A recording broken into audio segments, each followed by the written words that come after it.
สบายดีทุกคนอยู่ดีมีแห้งพบกับบ่าวทาวรคนอยู่สวนมีหลายๆคอมเมนต์พี่น้องปองปายคอมเมนต์มาว่าถ่ายใบเครื่องให้เบิ่งแหน่บ่าวทาวรเอ้ยว่าก็สิถ่ายให้เบิ่งอีกบัดนี้คลิปหนึ่งเด้อพี่น้องเด้อนี่เด้แม่นสิแลใบเพิ่นก็ได้แม่นสิแลนี่เด้เครือเพิ่นก็น้ำเพิ่นก็เป็นสิแลพี่น้องเอ้ยนี่เด้เด้อนี่เด้ยอดเพิ่นก็เป็นไปสิ ถ้าเอายอดอ่อนมาแกงใส่ปูใส่ปลาก็ได้นี่มากินกับป่นกับแจ่วก็ได้สิลวกกินก็ได้คันกินดิบแล้วอยากคันๆหน่อยนึงนี่เด้ใบก็แบบนี้แหละนี่ใบเครื่องหรือว่ากำลังควายเทิกควายตู้กำลังควายตู้นี่กำลังควายเทิกตู้นี่เด้สรรพคุณประโยชน์ของเพิ่นก็เป็นยาบำรุงกำลังสู้กำลังนี่เด้เอามาต้มกินโลดแล้วเอาหัวเพิ่นหั่นหรือว่าเครือเพิ่นหั่น มาผ่านตากแดดแล้วก็ต้มกินหรือว่าเอามาใหม่ๆเขาก็ต้มกินแล้วนี่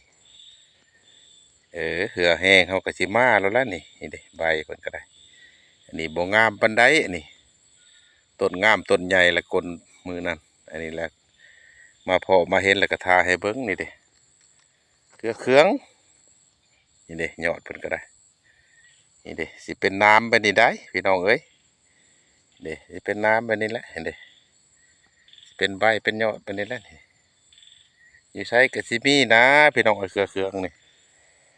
บ่อยากดอกเด้นี่เด้ลงมาในกระดินแล้วบัดนี้นี่เด้ก็เป็นหัวเป็นเครือแล้วบัดนี้ขุดเอาไปต้มกินเด้อพี่น้องเด้อ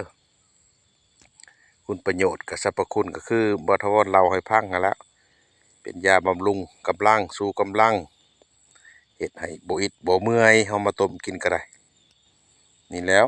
หลายคนโทรอันเน้นนะอันคอมเมนต์เข้ามาว่าโอ้ยถ่ายใบให้เบิ่งในเครือให้เบิ่งแหน่ เอาสิมาให้เบิ่งเด้อบัดนี้เด้อพี่น้องเด้อจือจำนำไว้เด้อบัดนี้เด้อเอาอย่าเจ็บอย่าจนเด้อพี่น้องเด้อร่ำรวยกันทุกคนเอาไปกินไปทานให้ถึกให้เศร้าให้ดีให้งามให้มีเหือมีแห้งสุขุสุขคนอย่าเจ็บอย่าจนร่ำรวยกันสาธุ